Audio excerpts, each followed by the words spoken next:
LIC music DJ Ramkumar Kalambi Madhubani निकल है छौरी परका समझ के फोड़ दतोगे म्यूजिक बाय परका समझ के फोड़ दतोगे अइले के छौरी दिवाली के दिन गए छौड़ा सोलल के फटाका किन गे गे छौरी गे ये लगे छौरी दिवाली के दिन गे छौड़ा सोलल को फटाका किन गए घर लगे ठट्ठा तोड़ दतोगे दिवाली में घर से निकल है न छौरी परका समझ के फोड़ दतोगे दिवाली में घर से निकल है न छौरी परका समझ के फोड़ दतोगे परका समझ के परका समझ के फोड़ दतोगे गेट पतोरा जल छु मोमबत्ती छत के ऊपर में जल छलती गे छौरी गे गेट पतोरा जल छु मोमबत्ती छत के ऊपर में जल छलती देख के छोरा पीछा पड़ जतोगे दिवाली में घर से निकल है न छौरी परका समझ के फोड़ दतोगे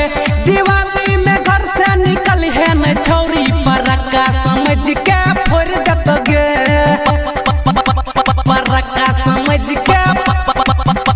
परका समझ के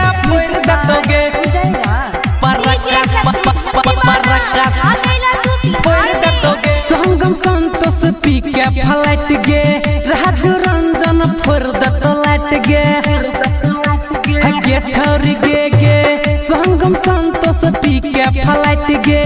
राजू रंजन फोड़ दतलट गे रोहित छोरा सबसे लड़ जतोगे दिवाली में घर से निकल है न छौरी परका समझ के फोड़ दतोगे दिवाली में घर से निकल है न छौरी परका समझ के फोड़ शानदार प्रस्तुति डीजे रामकुमार कलमबी मधुबनी आगे ओइले दिवाली सुन मत बाली सबके करबो खतम ओइले दिवाली सुन मत बाली सबके करबो खतम तोरा चोली में मारबो तोरा लहंगा में मारबो तोरा चोली में मारबो तोरा लहंगा में मारबो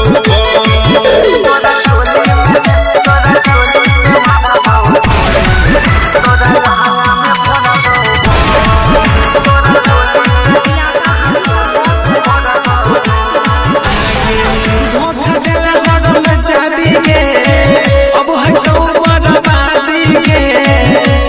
दिन से छोड़ने हो अब नहीं दे बउआ जाती के हो कदल हर जाती के अब न छोड़बो जाती के एते दिन से छोड़ने रही हो अब करबो बर्बादी बड़ा बाबा बैठ के घूमै छही लागो ने तोरा सदा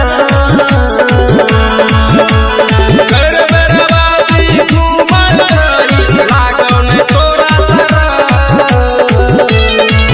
तोरा चोली पर मारबो गोली तोरा लहंगा में मारबो तोरा चोली में मारबो तोरा लहंगा में मारबो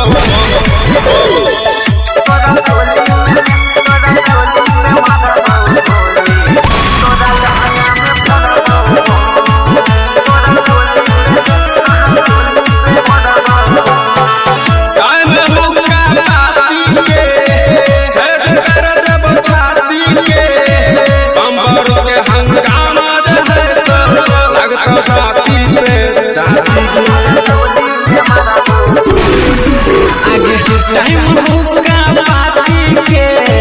छेद कर देबो छाती के बम बारूद हंगामा जे है तो जाति जाति के अंकित शर्मा ना तो बिहारी रणवीर के समझाने का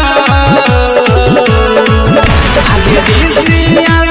विपिन राय के समझे न छोड़िया तोरा चोली पे गोली चलेबो तोरा लहंगा में भरबो तोरा चोली में मारा गोली तोरा लहंगा में भरबो। अभी आप सुन रहे हैं खड़क बनी से मीना म्यूजिक भोजपुरी की शानदार प्रस्तुति।